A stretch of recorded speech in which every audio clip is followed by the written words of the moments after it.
Yep, this is going to be a rough one. It all actually started right here on this campus at UIW. When I was in elementary school, just a little kid, I got a chance to go to Spurs camp. And I'll never forget, I was so excited to meet George Hill. And I still, in fact, to this day, have the picture that he signed for me framed in my room.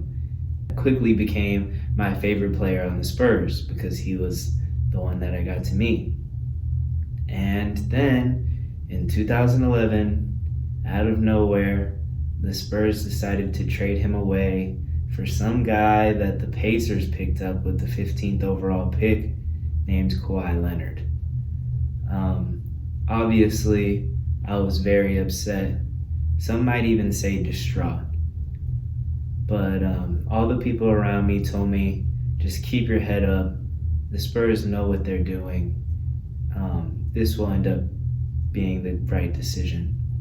And as you're about to see, they kind of were right. I'll let you make that decision.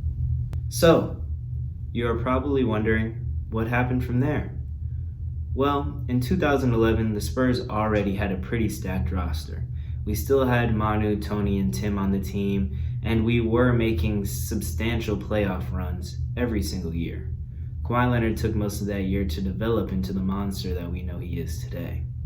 Unfortunately for the Spurs, they lost in the Western Conference Finals to the OKC Thunder, but I think it was the push that they really needed, because in the next season, they would make it to the finals to face the Miami Heat. Now, this series still gets me when I talk about it.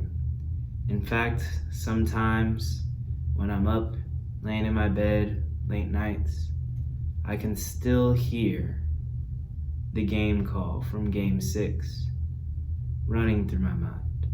James catches, puts up a three, won't go, rebound Bosh, back out to Allen, his three-pointer, bang!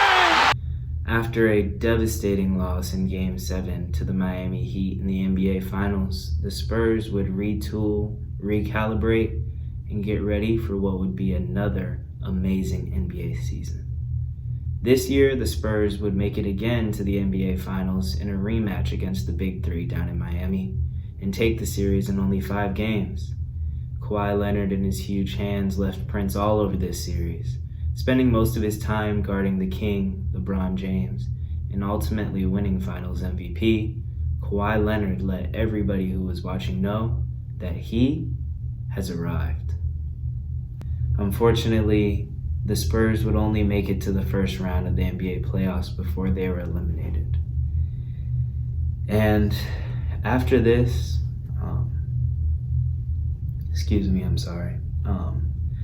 after this series, the greatest player that this franchise has ever seen, the person who was the foundation for every championship team that this city has ever seen, Tim Duncan, retired. The following season, the Spurs would outdo themselves and make it to the second round of the playoffs, where they ultimately lost. But 2017, that's when things really started to look up again. The Spurs made it all the way to the Western Conference Finals, where they would take on the almighty Golden State Warriors.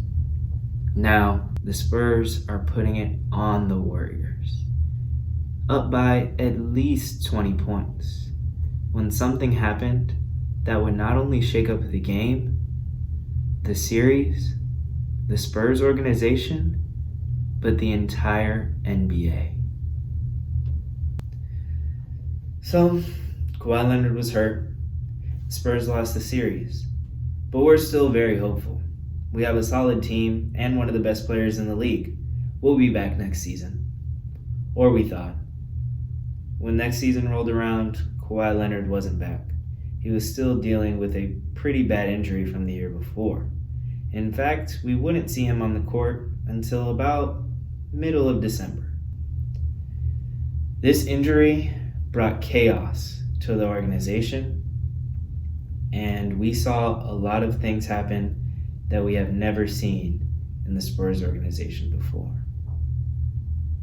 Now, who was in the right and who was in the wrong, I'll leave that up to you.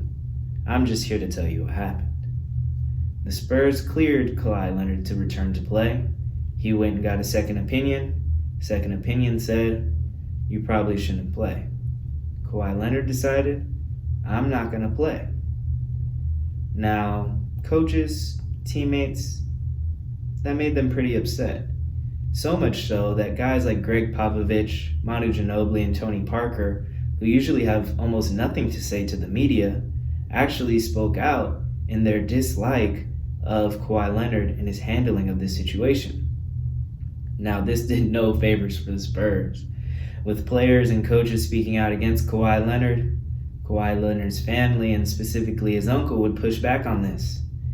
Now, when one of the best players in the league is having a spat with his organization and his uncle's getting involved, the media is going to get involved. So ESPN did what they do best. They released stories, articles, talks about it on SportsCenter, usual stuff. They would release a story, the Spurs would say it's false. His uncle would say something, ESPN would say the Spurs need to do something better. It was just a vicious cycle of no one being happy until they couldn't take it anymore. The Spurs looked for trades all over the NBA and somehow landed on the Toronto Raptors. What did the Spurs get in this trade? Well, they got a decently good big man who to this day can't stay in the starting lineup, and an aging superstar who the Toronto Raptors themselves benched in the playoffs that year. What did the Toronto Raptors get? Kawhi Leonard, Danny Green, and an NBA Finals championship. In my opinion, the Raptors won that trade, but what could the Spurs really do? It wasn't working. Kawhi Leonard didn't want to be here anymore. But that's not really important. What I want to know is what the Spurs are going to do. Yes, they have some very good young talent, and DeJounte Murray looks like he could lead this team to an NBA Finals. But at the same time, we have two very old superstars who are taking up a lot of space on the cap. I'm not sure anybody knows what's going to happen now. But as some reassurance, I'll remind you of what all my family and friends told me in 2011 after the Spurs traded my favorite player for some guy from San Diego State. The Spurs know what they're doing. Just trust them.